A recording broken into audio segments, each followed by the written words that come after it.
महाराणा प्रताप की कहानी सिर्फ एक राजा की कहानी नहीं है। ये है एक ऐसे योद्धा की गाथा जिसने अपनी मातृभूमि के लिए अपना सब कुछ न्योछावर कर दिया। सन 1632 में मेवाड़ के सिंहासन पर बैठे महाराणा प्रताप के सामने एक बड़ी चुनौती थी। मुगल सम्राट अकबर का विशाल साम्राज्य लगातार फैल रहा था। चारों तरफ से मुगल सेनाएं राजपूत राज्यों को अपने कब्जे में ले रही थीं। अधिकतर राजपूत राजाओं ने अकबर की अधीनता स्वीकार कर ली थी, लेकिन प्रताप अलग थे। वे जानते थे कि स्वतंत्रता का मतलब क्या होता है। उन्होंने कहा था कि वे कभी भी किसी विदेशी शासक के आगे सिर नहीं झुकाएंगे, चाहे कितनी भी बड़ी कीमत चुकानी पड़े। अकबर ने कई बार प्रताप को समझाने की कोशिश की।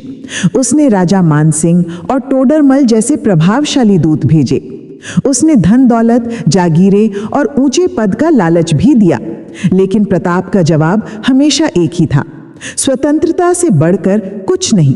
मेवाड़ की माटी उनके लिए किसी भी खजाने से कीमती थी। ये बात अकबर को बर्दाश्त नहीं हुई और उसने युद्ध का फैसला किया। 18 जून 1576 का दिन था, जब हल्दी घाटी की पहाड़ियों में इतिहास का सबसे प्रसिद्ध युद्ध हुआ। ये एक संकरा पहाड़ी दर्रा था, जहां हल्दी जैसी पीली मिट्टी के कारण इसका नाम हल्दी घाटी पड़ा था। एक तरफ था अकबर की विशाल सेना, जिसमें हाथी, घोड़े और आधुनिक हथियार थे। दूसरी तरफ प्रताप के साथ केवल 22,000 वीर योद्धा थे। संख्या में 4 गुना कम होने के बावजूद भी उनके हौसले बुलंद थे। प्रताप के पास था उनका प्रिय घोड़ा चेतक, जो उनका सबसे वफादार साथी था। नीले रंग का यह घोड़ा अपनी तेजी और वफादारी के लिए प्रसिद्ध था। युद्ध में प्रताप ने अद्भुत वीरता दिखाई। उनका भाला इतना भारी था कि आज के समय में कोई व्यक्ति उसे उठा भी नहीं सकता।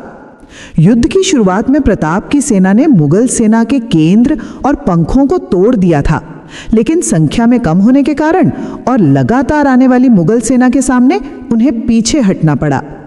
इस भयानक युद्ध में चेतक बुरी तरह घायल हो गया था।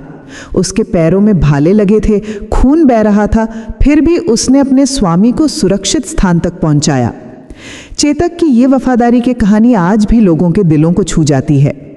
युद्ध के बाद प्रताप को जंगलों में रहना पड़ा। कभी महलों में रहने वाले राजा को अब पहाड़ों की गुफाओं में शरण लेनी पड़ी। उनके परिवार के साथ कई दिन ऐसे भी आए जब भूख इतनी सताती थी कि उन्हें घास की रोटी खानी पड़ती थी, लेकिन इन सब के बावजूद भी उन्होंने कभी हार नहीं मानी। भील जनजाति के लोगों ने इस कठिन समय में उनका साथ दिया। वो लगातार गुरीला युद्ध करते रहे और धीरे धीरे अपना राज्य वापस जीतते गए।